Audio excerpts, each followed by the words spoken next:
Hey everybody, welcome to the BGuard podcast. We're laughing here because we just made a podcast a few minutes ago, so it's very relaxed and very nice. And I have Giles Budge from Newcastle, professor at the Newcastle University, and we had a nice talk about the work package within the BGuards.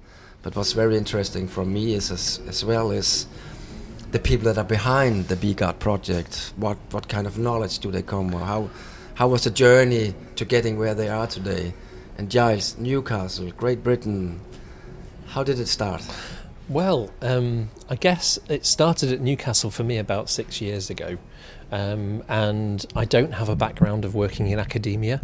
I have a background of working for either government agencies or working for commercial businesses. So my background's a little bit different. Quite often those businesses or departments have had end users in mind, beekeepers in one way or growers in another way. So people wanting to grow horticultural crops in particular. And so when I first got my job at Newcastle, I went straight in as a professor. Yeah. So I wasn't used to all the terminology, and I got invited down to give a talk on the future of farming in London. And I was sat on the side, and then they introduced, would Professor Budge like to come up? And I sat there thinking, oh, that's interesting. Somebody else here has got the same name as me. It doesn't sit very well with me or easy. Yeah. So to anybody that knows me, I'm just Giles. Yeah. But my background is very much, I started working in plant pathology. So my first love is diseases in plants and trying to help growers to manage those. And I worked for a range of different national organisations that provide advice to farmers and growers. Places like ADAS Consulting, which is kind of a land-based consultancy. I then moved to work for a government department that was again very interested in trying to control diseases that were notifiable. So trying to prevent diseases coming into the UK that might then affect some of our crops like wheat or sugar beet. And I was very much a specialist of soil testing. So I got a lot of experience looking at detecting organisms in different things, so whether that be leaves or roots or bees or soil or air. So all of these kind of sampling methods are things that I'm very interested in.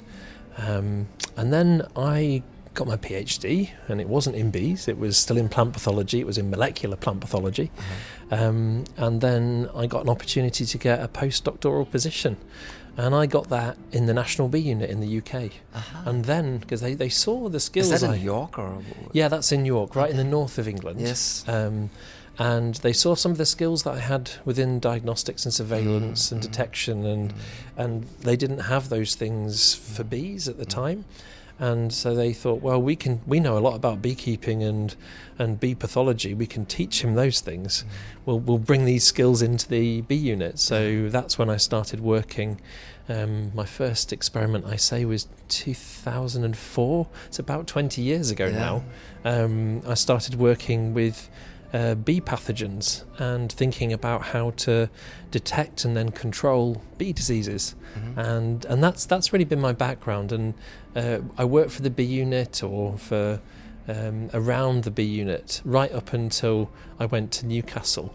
And the sorts of things that we did, we put in place surveillance schemes for invasive pests and also statutory notifiable diseases.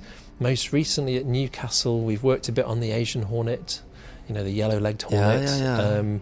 I did all of the early work looking at using some genotyping methods to give us an idea as to whether or not we had nests occurring in the second year that were daughters of the year before, using flight telemetry to try to identify where nests were and all of those kinds of things. Foul brood has kind of been one of my things. So I've worked on European foul brood in particular for a long time, and some of the methodologies that are used in the UK for bringing bee inspectors to the right places to find foul brood. So either because beekeepers previously had it in their operation, or because of proximity to previous cases.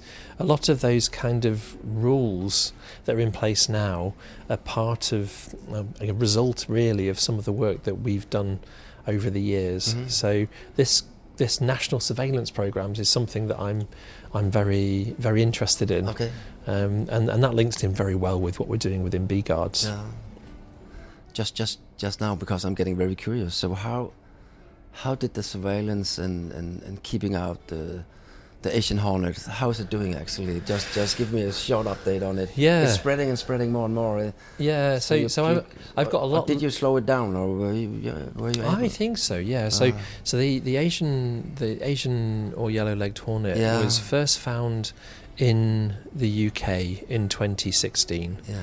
And if you look at how that hornet spread across France, for over 8 years, the movement was very, very rapid. Yeah. It moved very quickly across France. In those 8 years, we had our first nest 8 years ago, and last year we had 72 confirmed nests. Okay. This year we're up to 17. So we have to be doing something right with our control and surveillance. Now, I'm not in charge of that. That's just something which I helped with the initial stages of providing some scientific advice. But the government, I think it has to be commended, and the bee unit commended for their actions, because if you think about how many nests you get from just one, and now this year we've got 17 from 72 last year, it shows that we really are doing a great job. And what they're doing, they're using the genetics to find out where in the landscape there might be nests that weren't detected last year. So they're the escapes, if you like, from the surveillance program last year and the destruction program last year. And then they're putting spring trapping out around those areas, trying to catch any queens which might be overwintering, and then they're putting in place surveillance in those areas. So it's a lot of effort, it's costing a good amount of money, but I think it's got a huge value, not just to beekeeping but also to the environment when it comes to keeping out that invasive pest. But it makes sorry that I made this side, but it was so important for me, because it seemed to me that the France, they kind of gave up, and then it spread all over France within no time. And what you're telling me is that doing some effort actually slows it down, maybe keep it down on a low level, and so well done. Yeah, maybe it might work. Who knows? We'll see in the future. I think there's already good evidence that I think that we've made a difference, a positive difference.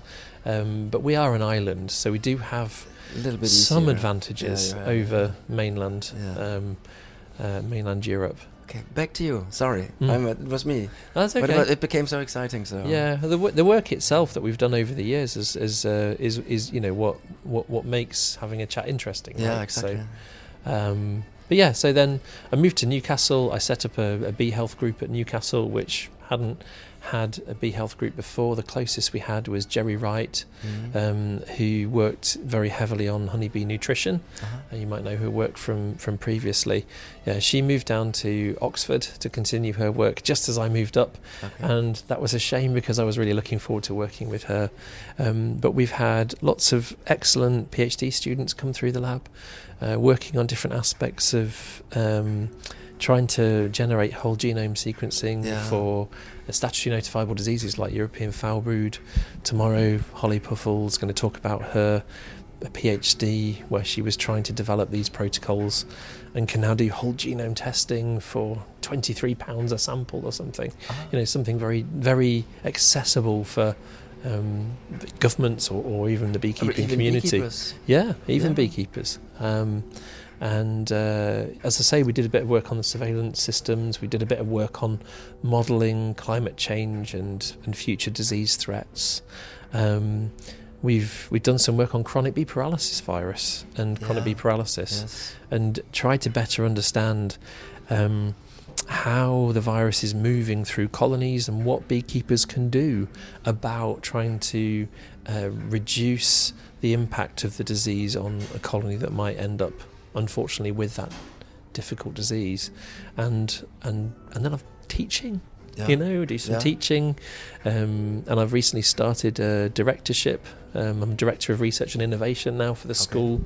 So, but that's all the things that are going on in the bee group up up in Newcastle, but it's a great place to be. Very supportive environment, great location, Yeah. nice city. Beautiful. Yeah, I've been there. Yeah. Yeah. Have you? Oh. Yeah. I went to into a restaurant, a high-rated restaurant, and asked for high-rated fish and chips. Yeah. And it was beautiful. Yeah. Oh, good. Sorry. Okay. So, we learned something about Yeah. the person behind the work package. Nice to talk to you. Yeah. And let's talk more later on. Okay. Yeah. Thanks nice a to lot. chat. Take Yeah, care. thanks. Bye bye.